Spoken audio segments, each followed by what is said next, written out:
Sir, Shiyas കരീമിനെതിരെ വീണ്ടും ഒരു പീഡന പരാതി ഉയർന്നിരിക്കുകയാണ്. മുൻപ് ഒരു കാസർഗോഡ് സ്വദേശിനിയായിരുന്നു, ഇപ്പോൾ ഒരു കൊച്ചി സ്വദേശിനിയാണ്. ഇത് ഇങ്ങനെ തുടർക്കഥയാവുകയാണ്. ഒന്നാമത്തെ കാര്യം എന്ന് പറഞ്ഞാൽ നമ്മൾ ഈ ഷിയാസ് കരീമിനെ കുറിച്ചൊന്നും ചർച്ച ചെയ്യേണ്ട ആവശ്യമില്ല.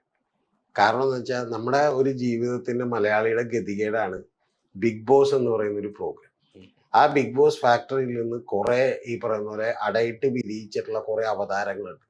അവരൊക്കെ ഈ കേരളീയ സമൂഹത്തിൽ ആരുമല്ല, ശരിക്കും പറഞ്ഞാൽ നമ്മൾ തള്ളിക്കളയേണ്ട ആളുകളാണ്. ഒന്നുമല്ല. അപ്പൊ അത് ഇപ്പൊ ഈ പറയുന്ന പോലെ കലാമൂല്യമുള്ളവരുമല്ല, ഒരു കലാമൂല്യമുള്ളവരല്ല. ശരിക്കും പറഞ്ഞിട്ടുണ്ടെങ്കിൽ മറ്റേ മാഗിൽമാരാര് പറഞ്ഞ പോലെ തുണിവൊക്കെ കാണിക്കുന്ന പരിപാടിയാണ്. ആ പരിപാടി ഞാൻ ഒരുപാട് തവണ വളരെ വിശദമായി കണ്ടിട്ടുണ്ട് കേട്ടോ. അതും തുറന്നു പറയാം. അതിന്റെ കാര്യം എന്താ വെച്ചിട്ടുണ്ടെങ്കിൽ അതിലൊരു മാർക്കറ്റിംഗ് എലിമെന്റ് ഉണ്ട്. ആ മാർക്കറ്റിംഗ് എലിമെന്റും അതിന്റെ മാർക്കറ്റിംഗ് സ്ട്രാറ്റജിയും എങ്ങനെയാണ് കുറച്ച് ആളുകൾ വിട്ടിട്ട് അവിടെ പ്രശ്നങ്ങൾ ഉണ്ടാക്കി ആളുകളിലേക്ക് റീച്ച് കൂട്ടുന്നതെന്നൊക്കെ അറിയാൻ വേണ്ടിയിട്ട് ഞാൻ ഏതാണ്ട് അതിന്റെ ഹിന്ദി, തമിഴ്, അതുപോലെ തന്നെ ഈ സീസണുകളടക്കം എല്ലാം തന്നെ വളരെ വിശദമായി വാച്ച് ചെയ്തിട്ടുള്ള ഒരാളാണ്.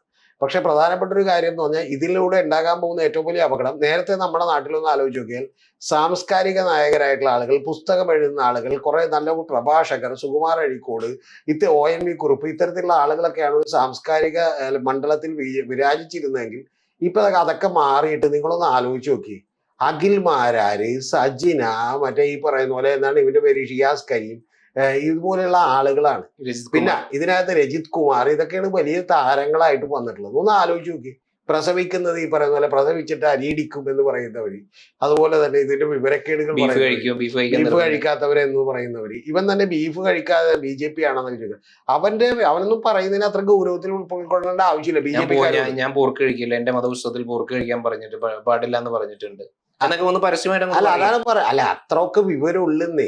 ഈ ഒന്നാമത്തെ ഈ ജിമ്മിൽ പോകുന്ന ആൾക്ക് ബോഡി മാത്രമേ ഉള്ളൂ, കാരണം ബുദ്ധി ഉണ്ടാവാറില്ല എന്നൊക്കെ ആളുകൾ തമാശ കുറേ. അതിലൊരു ആളാണ് ഇവൻ. പിന്നെ ഈ കേസിലേക്ക് നമ്മൾ തിരിച്ചു വന്നിട്ടുണ്ടെങ്കിൽ ഈ കേസിൽ ഇപ്പോൾ ഒരു പെൺകുട്ടിയുടെ പരാതി കൊടുത്തേക്കണം. പരാതിയിൽ വളരെ ഗുരുതരമായിട്ടുള്ള കാര്യങ്ങളുണ്ട്. പാലാരിവട്ടം പോലീസ് സ്റ്റേഷനിലാണ് പരാതി കൊടുത്തേക്കണം. പരാതിയിൽ പറയുന്ന ഒരു കാര്യം ഏതാണ്ട് 65 ലക്ഷം രൂപ അല്ലെങ്കിൽ 49 ലക്ഷം രൂപയിൽ കൂടുതൽ ഇവൻ പറ്റിച്ചു മേടിച്ചു എന്നുള്ളതാണ്. അപ്പൊ 49 ലക്ഷം രൂപയിൽ കൂടുതൽ പറ്റിച്ചു മേടിച്ചു എന്ന് പറഞ്ഞാൽ അതിന് വേറൊരു അടര് കൂടി ഉണ്ട്. ഈ പെൺകുട്ടിക്ക്, ഈ സ്ത്രീക്കെതിരെ, പെൺകുട്ടി എന്ന് വിളിക്കാൻ പറ്റില്ല, ഈ സ്ത്രീക്കെതിരെ ശരിക്കും പറഞ്ഞിട്ടുണ്ടെങ്കിൽ യുവതി എന്ന് പോലും വിളിക്കാൻ പറ്റുമെന്ന് അറിയില്ല, അതവിടെ നിൽക്കട്ടെ.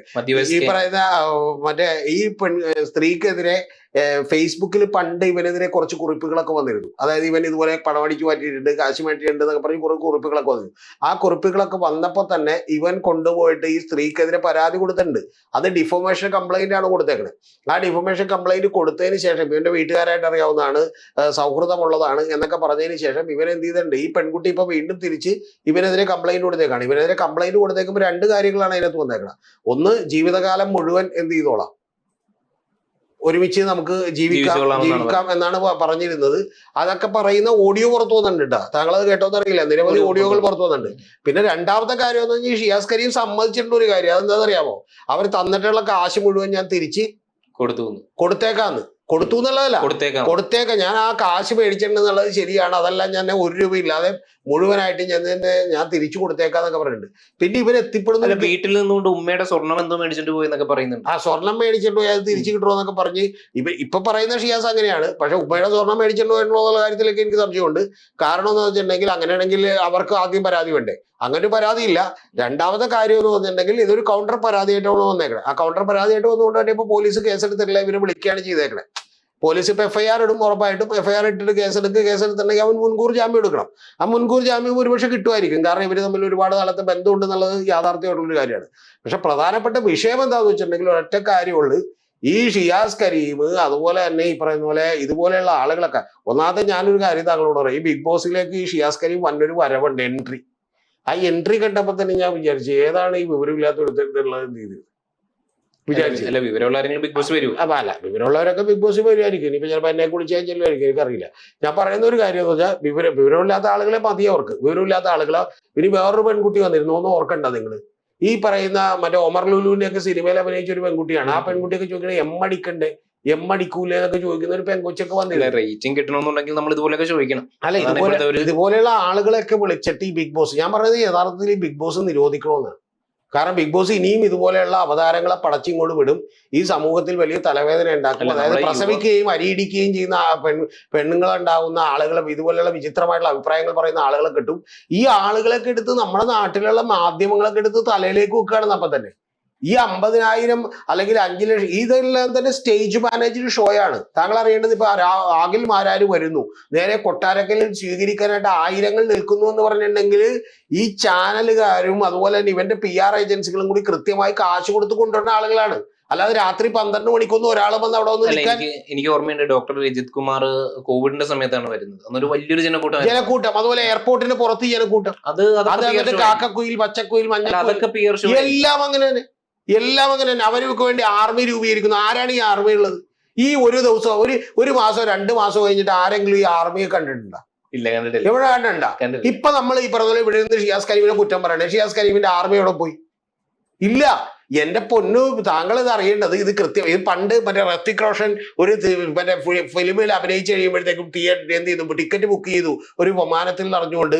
അന്ന് വലിയൊരു ഇംഗ്ലീഷ് പത്രത്തിൽ വന്നിട്ടുള്ള വാർത്തയാണ്. അതായത് അതിന്റെ ചുറ്റുമുള്ള സീറ്റുകൾ മുഴുവൻ യുവതികൾ ബുക്ക് ചെയ്തു, അതായത് ഇവന്റെ ഒപ്പം യാത്ര ചെയ്യാൻ വേണ്ടിയിട്ട്.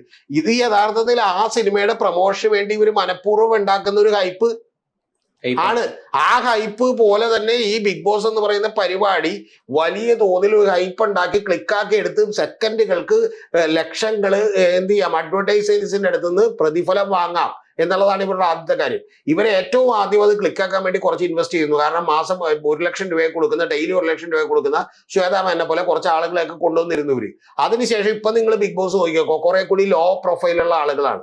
എന്ന് പറഞ്ഞാൽ ബിഗ് ബോസ് എന്തായാലും ആദ്യം ആളുകൾ കണ്ടുപിടിക്കോളും, പിന്നെ ഇവര് താരങ്ങളായിക്കോളും എന്ന് അവർക്ക് അറിയാം. ആ താരങ്ങളായിക്കോളും എന്ന് വെച്ചിട്ട് ഇതുപോലെയുള്ള കുറെ വേളാങ്കിക്കൽ ആളുകളെ വിളിച്ചിട്ട് വരികയാണ്. അതിലൊരാളാണ് ഷിയാസ് കരീം. ഇവരൊക്കെ ഇത് ചെയ്തതിൽ വലിയ അത്ഭുതമൊന്നും നമ്മൾ കേരളീയ സമൂഹം എന്ത് ചെയ്യാനില്ല, വിചാരിക്കാനില്ല. സാധാരണ പിന്നെ ഇവര് എത്തിപ്പെടുന്ന ഒരു വലിയ ഡേഞ്ചർ കൂടിയുണ്ട് ഈ പിള്ളേർ, ഈ ബിഗ് ബോസിനകത്ത് വന്ന സാധാരണക്കാരായിട്ടുള്ള ആളുകൾ. എന്താ കാര്യം എന്നറിയോ? ഇവര് ഒരു സുപ്രഭാതത്തിൽ ഒരു രാത്രി ഇരുട്ടി വെളുക്കുമ്പോൾ അങ്ങോട്ട് ഒരു സെലിബ്രിറ്റിയായി മാറുകയാണ്. ഈ സെലിബ്രിറ്റിയായി മാറിയുള്ള പ്രശ്നം എന്താണെന്നറിയാമോ താങ്കൾക്ക്? പിന്നെ രാവിലെ മറ്റേ ബസ് കാത്ത് നിന്ന് കൈ കാണിച്ച് ബസ്സിൽ കയറി യാത്ര ചെയ്യാൻ പറ്റുമോ? പറ്റുമോ? ഇല്ല. രണ്ടാമത്തത്, തൊട്ടപ്പുറത്തെ ചായക്കടയിൽ ഈ പറയുന്ന പോലെ രാമൻകുട്ടിയേട്ടന്റെയോ അല്ലെങ്കിൽ ജബ്ബാറക്കയുടെയോ ചായക്കടയിൽ ചെന്നിട്ട് എന്താണ് ഒരു പൊറോട്ടയും ബീഫും 10 രൂപയുടെ ചായ മേടിച്ച് കുടിച്ചിട്ട് സന്തോഷമായിട്ട് വീട്ടിൽ പോകാൻ പറ്റുമോ? ഇല്ല. അപ്പൊ ഇവര് പിന്നീട് പളപളപ്പൻ ഡ്രസ്സുകള്, ബാക്കിയുള്ള കാര്യങ്ങൾ ഈ പറയുന്ന പോലെ ലക്ഷമായിട്ടുള്ള ലൈഫിലേക്ക് പോകും. ഇത് ആദ്യത്തെ ബിഗ് ബോസ് ഇന്ന് 30,000 രൂപ പെർ ഡേ കിട്ടും, അല്ലെങ്കിൽ പോട്ടെ ഒരാഴ്ചയിൽ 50,000 1 ലക്ഷം കിട്ടുമെന്നുണ്ടെങ്കിൽ ഇറങ്ങി കഴിയുമ്പോൾ കുറച്ച് ചില്ലറ കയ്യിലുണ്ടാവും. അത് കഴിയുമ്പോൾ ഒരു 10-15 പേര് എന്ത് ചെയ്യും, മറ്റേ ഉദ്ഘാടനത്തിനൊക്കെ വിളിക്കും. ആ ഉദ്ഘാടനത്തിനൊക്കെ വിളിക്കുമ്പോൾ ഒരു 10 ലക്ഷം 15 ലക്ഷം കിട്ടുന്ന ആളുകളൊക്കെ ഉണ്ട്. ആ അത്തരത്തിൽ കിട്ടും. 2-3 സിനിമയിൽ അഭിനയിക്കും. ഈ സിനിമയിൽ അഭിനയിച്ച് കഴിയുമ്പോഴത്തേക്കും ഇവരുടെ വരുമാനം നിൽക്കുകയാണ്. പിന്നെ വേറെ വരുമാനം ഇല്ല. ഒരു സീസൺ കഴിഞ്ഞപ്പോ പിന്നെ ഇല്ല. പിന്നെ എന്ത് ചെയ്യും? പിന്നെ ചെയ്യുക എന്ന് പറയുന്നത് മറ്റേ എന്തെങ്കില് അഖിൽമാരെ പറഞ്ഞായിരുന്നു, നാണം കെട്ട് റീച്ച് നേടിയാൽ റീച്ച് ആ നാണക്കേട് മറന്നോളൂ എന്നുള്ള അവൻ തന്നെ പറയുന്നത്. അവനറിയത്. പിന്നെ റോബിൻ അതുപോലെയുള്ള ആളുകളൊക്കെ എന്ത് ഇതുപോലെയുള്ള പല തരീകളും കാണിക്കും. നിങ്ങളൊന്ന് ആലോചിച്ച് നോക്കണം. റോബിൻ തന്നെ ഏതാണ്ട് BMW, ബെൻസോ ഇതുപോലെയുള്ള സാധനങ്ങളൊക്കെ ആരെങ്കിലും പുതിയത് എടുക്കണ്ടോ? ഇതെടുക്കാൻ പറ്റില്ല അവരെ കൊണ്ട്. അവരെ പറഞ്ഞിട്ട് കാര്യമില്ല, നമ്മൾ തെറ്റു പറയണല്ല. അവര് യഥാർത്ഥം ചെയ്യണമെന്ന് വെച്ചിട്ടുണ്ടെങ്കിൽ എവിടെയോ കിടന്ന ഈ പറയുന്ന പോലെ വണ്ടി, മറ്റേ മോൺസൺ മാവുങ്കലൊക്കെ ചെയ്ത പോലെ എവിടെയോ കിടന്ന വണ്ടികൾ എന്ത് ചെയ്തു കൊണ്ടുവരുന്നു, എന്നിട്ട് റിപ്പയർ ചെയ്ത് എന്ത് ചെയ്തു വീണ്ടും മുമ്പിൽ കട്ടൗട്ട് സെറ്റ് ചെയ്യണ പോലെ സെറ്റ് ചെയ്യുന്നു. അങ്ങനെ സെറ്റ് ചെയ്തുകൊണ്ട് ഇവർക്ക് ജീവിക്കാൻ പറ്റുള്ളൂ. കാരണം ഇവർ വലുതായി പോയി എന്നാണ് ഇവർ വിചാരിക്കണം. എന്നാൽ ഇവർക്ക് ആർക്കെങ്കിലും ഒരു ബിസിനസ് അതിനോടനുബന്ധിച്ച് ആ ഫെയിം ഉപയോഗപ്പെടുത്തിക്കൊണ്ടുള്ള ബിസിനസ് തുടങ്ങാനുള്ള ബുദ്ധിയും ഉണ്ടാവില്ല. കാരണം ആ ബുദ്ധി ഉപയോഗിക്കാവുന്ന ആരും ഇവരുടെ കൂട്ടത്തിൽ ഉണ്ടാവില്ല. ജിമ്മുകളുണ്ട്. ജിം എന്നൊക്കെ പറഞ്ഞാൽ താങ്കൾ ഇതൊക്കെ സംരംഭമൊക്കെ ഒക്കെ തന്നെ. ഈ ജിമ്മൊക്കെ എത്ര എണ്ണോട് പൂട്ടിപ്പോണെന്നറിയാമോ? ഏത് ജിമ്മാണ് വിജയിച്ചിട്ടുള്ളത് താങ്കളൊന്ന് പറഞ്ഞു. ഷിയാസിന്റെ ജിം പൂട്ടിയിട്ടില്ലല്ലോ. ഷിയാസിന്റെ ജിമ്മ് പൂട്ടിയിട്ടില്ലെന്ന് പറഞ്ഞാൽ ഇതുപോലെയുള്ള കാശ് കിട്ടണോണ്ടാണ് പൂട്ടാത്തത്. പിന്നെ അല്ലെങ്കിൽ തന്നെ ആ ജിമ്മ് നടത്തിക്കൊണ്ട് പോകണമെങ്കിൽ ആ ജിമ്മ് കൃത്യമായി അത് നോക്കി അതിന്റെ പുറകെ നിന്ന് കൃത്യമായിട്ട് നടത്തിക്കൊണ്ട് പോകണം. ആ ഇത്തരത്തിലുള്ളൊരു സെലിബ്രിറ്റി സ്റ്റാറ്റസ് ഉള്ളത് കൊണ്ട് മാത്രമൊന്നും ജിമ്മിലേക്ക് ആളുകൾ വരില്ല. അതാണ് ഏറ്റവും പ്രധാനപ്പെട്ട രണ്ടാമത്തെ കാര്യം. അതേസമയം നിങ്ങളിപ്പോ വേറെ എന്തെങ്കിലും കാര്യങ്ങളാണെങ്കിൽ ആ സെലിബ്രിറ്റി അത് നിങ്ങൾ അത്ര വലിയ സെലിബ്രിറ്റി ആണോ? മനസ്സിലായ? ഇപ്പൊ നിങ്ങള് മറ്റേ ഹിന്ദി വലിയ നടിയൊക്കെ ആണെങ്കിൽ അവരുടെ പേരിൽ പെർഫ്യൂം ഇറങ്ങിയാൽ ചിലപ്പോൾ എന്ത് ചെയ്യും, വിറ്റുപോയേക്കും. പക്ഷെ ഇത്രയും വലിയ സെലിബ്രിറ്റി ഇവരെ ആകുന്നുമില്ല. ഇതിന്റെ താഴേക്ക് ഇവർക്കൊട്ട് പോകാനും പറ്റില്ല. അപ്പൊ ഇവരെന്ത് ചെയ്യുമെന്ന് വെച്ചിട്ടുണ്ടെങ്കിൽ ഇതുപോലെയുള്ള പല അഭ്യാസങ്ങളും തരികിടകളും കാണിക്കും. ഇതാണ് ഒന്ന്. ഇനി രണ്ടാമത്തെ കാര്യം എന്ന് വെച്ചാൽ കുറെ ആളുകൾ ഇവരുടെ ചുറ്റും അങ്ങോട്ട് വന്ന് കൂടും. ഫാൻസ് ആയിട്ടും ഇത് ഇൻസ്റ്റാഗ്രാമിലൂടെയും ഫേസ്ബുക്കിലൂടെയൊക്കെ പരിചയപ്പെടുന്ന ആളുകൾ വന്ന് കൂടും. അപ്പൊ കൂടുമ്പോൾ ഇവർ വിചാരിക്കുന്നത് അവർക്കൊരു പൊളപൊളപ്പ് ഉണ്ടാവും. കാരണം ഇവർ ഭയങ്കര ലൈം ലൈറ്റിൽ നിൽക്കുന്നു, ഇവര് എന്റെ ആളാണെന്ന് പറയുന്ന വലിയ സന്തോഷമൊക്കെ എന്ത് ചെയ്യും ഉണ്ടാവും. പക്ഷെ കുറച്ച് കഴിയുമ്പോൾ ഇവരുടെ യഥാർത്ഥ സ്വഭാവം മനസ്സിലാക്കുമ്പോൾ അവർക്ക് മനസ്സിലാവും വെറും എന്താണെന്ന്, ലോവർ ലെവൽ ആളുകളാണെന്ന് എന്ത് ചെയ്യും മനസ്സിലാവും. അത്ര ഞാൻ പറയുന്നുള്ളൂ. ഒരു തറകളാന്ന് മനസ്സിലാവും. അപ്പൊ സ്വാഭാവികമായിട്ട് അത് തന്നെ പറയണത്. ഇവര് വലിയ ആരാധനാ മൂർത്തികളായിട്ടൊക്കെ ഇവർക്ക് വെറുതെ തോന്നുകയാണ്. മനസ്സിലായി, തോന്നലാണ്. ചുരുക്കി പറഞ്ഞാൽ ഫാൻസ് ആവുന്നവർ ഈ ഫാൻസ് ആയിട്ട് ഒത്തുകൂടുന്നവരൊക്കെ ഒന്നാമത്തെ കാര്യം എന്ന് പറഞ്ഞാൽ ഈ ഫാൻസ് എന്ന് പറഞ്ഞാൽ തന്നെ മണ്ടന്മാരാണ്. കാരണം വെച്ചാൽ ആരുടെയെങ്കിലും ആരാധന കൊണ്ടു നടക്കുക എന്ന് പറഞ്ഞാൽ തന്നെ മണ്ടത്തരമാണ്. നമുക്ക് ഒരാളുടെ ഇഷ്ടമാകാം, നമുക്ക് ഒരാളോട് സ്നേഹമാകാം, നമുക്ക് ഒരാളുടെ ബഹുമാനവും ആദരവും തോന്നാം, അതൊക്കെ സെക്കൻഡറി ആണ്. ഇപ്പൊ ആരുടെയെങ്കിലും ഒക്കെ ആരാധനാപാത്രം എന്ന് പറയുന്നത് തന്നെ മണ്ടത്തരമാണ്. ഇനി നമുക്ക് അല്ലെങ്കിൽ നമ്മൾ അത്രയും ഭ്രമിപ്പിക്കുന്ന വല്ല ടാലന്റ് ഒക്കെ ആണെങ്കിൽ കുഴപ്പമില്ല, ആ ടാലന്റിനോട് മാത്രം, അപ്പോഴും നമ്മൾ വ്യക്തികളോടാകരുത്. ഞാൻ പറയുന്നത് അതേപോലെ പോലുമല്ല, ഇതുപോലെ ആരാധനാപാത്രമായിട്ടുള്ള കുറെ ആളുകൾ വരും. അപ്പൊ സ്വാഭാവികമായിട്ട് അവരെ സംബന്ധിച്ച് വളരെ വൾണറബിൾ ആയിട്ടുള്ള ടാർഗറ്റാണ് ഈ ആരാധകർ. കാരണം അവരുടെ നിന്ന് എന്ത് ചെയ്യാം, മനസ്സിലായി. പിന്നെ നമ്മുടെ സമൂഹത്തിൽ അല്ലെങ്കിൽ തന്നെ ഉണ്ട്, നമ്മുടെ സമൂഹത്തിൽ ഈ അത്യാർത്ഥി അല്ലെങ്കിൽ തന്നെ ഉണ്ട്. അതുകൊണ്ട് പേടിക്കാനില്ല. കാരണം നിങ്ങൾക്ക് 100 രൂപ വെച്ചിട്ട് എല്ലാ മാസവും എന്താണ് 20 രൂപ ഇങ്ങോട്ട് തരുമെന്ന് പറഞ്ഞാൽ ആളുകൾ കൊണ്ട് ടോട്ടൽ ഫോർ യു തട്ടിപ്പോലുള്ള പരിപാടികൾ കാശിടും. അതേപോലെ തന്നെ പലപ്പോഴും നിങ്ങളൊന്ന് ആലോചിച്ച് നോക്കോ, ഇപ്പൊ ഒരാളെ കണ്ടു, നമ്മളൊരു വളരെ മര്യാദക്കാരനായ ഒരു മനുഷ്യനെ കണ്ടാൽ അതിനേക്കാൾ കൂടുതൽ നമുക്ക് എപ്പോഴും അട്രാക്ഷൻ തോന്നുക നമ്മൾ ഇവരുടെയൊക്കെ സുഹൃത്തുക്കളാണെന്ന് പറയാനായിരിക്കും. ആരുടെ? ഇത്തരത്തിലുള്ള ആളുകളുടെ. അല്ലെങ്കിൽ നമ്മൾ മമ്മൂട്ടിയായിട്ട് സൗഹൃദമുണ്ട്, മോഹൻലാലായിട്ട് സൗഹൃദമുണ്ട്, ഈ പറയുന്ന അഖിൽമാരായ ബിഗ് ബോസിലെ താരങ്ങളെ അറിയാന്നൊക്കെ പറഞ്ഞാൽ എന്തോ വലിയ കാര്യമായിട്ടാണ് ഇവർ വിചാരിക്കുക. സത്യം പറഞ്ഞിട്ടുണ്ടെങ്കിൽ പിന്നെ ഇവർ ജീവിക്കാനുള്ള ഒരു പെടാപ്പാടിലാണ്. ആ പെടാപ്പാടിന്റെ ഒപ്പം എന്ത് പറ്റും? രാവിലെ നേരത്തെ പറഞ്ഞ പോലെ ഭാസ്കരൻ ചേട്ടന്റെ കടയിൽ നിന്ന് ചായയും കുടിച്ച് വയറും നിറഞ്ഞ് സുഖമായിട്ട് വീട്ടിൽ പോയി കിടക്കാന്നല്ല വിചാരിക്കണം. പിന്നെ ഇവർക്ക് കാറ് വേണം, BMW വേണം, മെഴ്സിഡസ് ബെൻസ് വേണം, പളപളപ്പൻ ഡ്രസ്സുകൾ വേണം, അതുപോലെ ലക്ഷറി ആയിട്ടുള്ള ജീവിതം വേണം. അവര് മാരേറ്റി കുറഞ്ഞവർക്ക് താമസിക്കാൻ പറ്റില്ല. സ്വാഭാവികമായിട്ടും പിന്നെ എന്ത് ചെയ്യും ഒന്ന് ആലോചിച്ച് നോക്കണം. അതിനുള്ള യാതൊരു മിടുക്കും ഇവർക്ക് എന്തില്ല, ഇല്ല. മനസ്സിലായി. അതിനുള്ള ഏതെങ്കിലും ബിസിനസ് തുടങ്ങാനോ അല്ലെങ്കിൽ വേറെ ഏതെങ്കിലും കാര്യങ്ങൾ ചെയ്യാനോ ഉള്ള മിടുക്കുകൾ സത്യത്തിൽ ഇവർക്കില്ല. അതേസമയം കുറച്ച് സിനിമാ താരങ്ങൾ വരും. ഈ സിനിമാ താരങ്ങളെ നിങ്ങൾ ബിഗ് ബോസ് നോക്കിക്കോ, കൃത്യമായ പ്ലാനാണ്. 4 ആഴ്ച കഴിയുമ്പോഴത്തേക്കും അവരെല്ലാവരും കട്ട് ചെയ്ത് വീട്ടിൽ പറഞ്ഞേക്കും. എന്താ കാര്യം ശ്രദ്ധ അറിയുന്നത് നിങ്ങൾക്ക്? ഇപ്പൊ നമുക്ക് ഇപ്പൊ ഒരു സിനിമാ താരം വന്നങ്ങോട്ട് കയറി കഴിഞ്ഞിട്ടുണ്ടെങ്കിൽ നമുക്കത് കാണാനുള്ള ഒരു താല്പര്യം കൂടും. ഈ 4 ആഴ്ച കൊണ്ട് നമ്മൾ അതിന് അഡിക്റ്റ് ആവും. പിന്നെ അവനില്ലെങ്കിൽ നമുക്ക് പ്രശ്നം വരില്ല. പിന്നെ ലോക്കലായിട്ടുള്ള ആളുകളെ നിർത്തി അങ്ങോട്ട് പോയാൽ മതി. ഇതിൽ നിന്നൊക്കെ രക്ഷപ്പെട്ടു പോയ കുറച്ച് ആളുകൾ കൂടെ ഉണ്ട്. അതിപ്പോ പേളി മാണിയൊക്കെയാണ്. പേളി മാണിയൊക്കെ അവതരിപ്പിക്കാനും ഒരു എന്റർടൈൻമെന്റും ഒക്കെ നടത്താനുള്ള ചില മിടുക്കുകളൊക്കെ ഉള്ളതുകൊണ്ട് ശരിക്കും അതൊക്കെ മുഴുവൻ യൂട്യൂബിലേക്ക് കൺവേർട്ട് ചെയ്യുകയും യൂട്യൂബിലൂടെ സാധാരണ പരിപാടികളൊക്കെ തന്നെയാണ്. പക്ഷെ ആളുകൾ അതൊരു എന്റർടൈൻമെന്റ് രസത്തിന് കാണാവുന്ന ലെവലിൽ അത് പിടിച്ചിരുത്താൻ പുള്ളിക്കാരിക്ക് കഴിയുന്നുണ്ട്. മനസ്സിലായി. അങ്ങനെയുള്ള ചില റീലുകളൊക്കെ ഇവർ കട്ട് ചെയ്തിടും. ഇപ്പൊ ഉദാഹരണത്തിന് ആ മുണ്ട് പൊക്കി ഒന്ന് കാണിച്ചെന്നൊക്കെ കുഞ്ചാക്കോവനോട് ചോദിക്കും. മുണ്ട് പൊക്കി കാണിച്ചെന്ന് പറയുമ്പോൾ കുഞ്ചാക്കോവൻ ഞെട്ടുന്ന സീനാണ്. അപ്പൊ ഇത് രണ്ടും എടുത്ത് റീലിടുമ്പോൾ നമ്മുടെ 4 ആളുകൾക്ക് മുണ്ട് പൊക്കിയാ മുണ്ട് പൊക്കി കാണിച്ചോ ഇല്ലെന്ന് അറിയാൻ വേണ്ടി വീഡിയോ മുഴുവൻ കാണും.